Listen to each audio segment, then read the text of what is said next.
we have a second application of Gauss's theorem, that is electric field intensity due to a thin infinite charged plane sheet. ठीक है, मैंने एक infinite plane sheet consider किया है और मैंने यहां पे लिया है एक Gaussian surface in the shape of cylinder.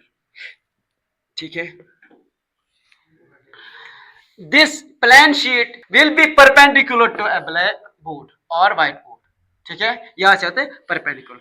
अब देखो, let me consider a small surface element, this is small surface element, that is ds. और यहां पे भी मैं एक स्मॉल सरफेस एलिमेंट लूंगा, दैट इज ds. यहां पे भी एक स्मॉल सरफेस एलिमेंट लूंगा, दैट इज ds. ठीक है, this is first position, this is second position, this is third position. If we draw an electric field on position first, it will be along this, in this direction, that is electric field. If we draw the electric field on position second, it will be along this direction, electric field. If we draw electric field on third surface, that is, it will be in this direction. ठीक है, because the plane is on the perpendicular to this Gaussian cylinder. ठीक है, ऐसे ही है, ये Gaussian cylinder, ये perpendicular. समझ आवा? अब देखो, if we draw a vector for ds, it will be for first position, it will be in this direction and unit vector. ठीक है, if we draw unit vector for surface element at position second, it will be in this direction. If we draw unit vector for this surface, it will be along the electric field and unit vector. In position first, the angle between n unit vector and e will be 0. In second, it will be 90. देखो ये 90 है. And in the third position, it will be 0. ठीक है, net flux phi e is equal to surface integral of e dot ds.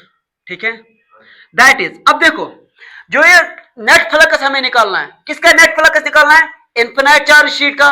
ठीक है, for that very purpose मैंने कितने position लिए? 3 पोजीशन, फर्स्ट, सेकंड और थर्ड. दैट इज हम लेंगे integral of e dot ds, that is first position, plus integral of e dot ds, that is second position, plus integral of e dot ds, third position.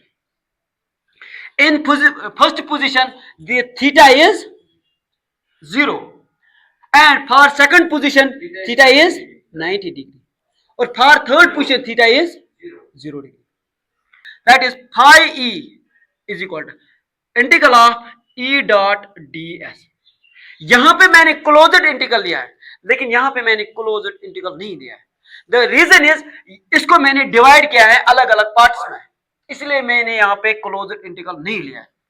That will be equal to integral of E ds cos of 0 degree. ठीक है, plus integral of E ds cos of 90 degree, plus integral of E ds cos of 0 degree. This cos 90, this is equal to 0. ठीक है, so integral e बाहर आएगा, ये बन जाएगा integral of e ds cos 0 degree is equal to 1. ठीक है, plus ये 0 है, प्लस e बाहर आएगा, ये बन जाएगा e ds cos of 0 degree, that is 1. ये बन जाएगा e 2e integral of ds, e integral of ds plus e integral of ds, that is 2e integral of ds, that is phi e.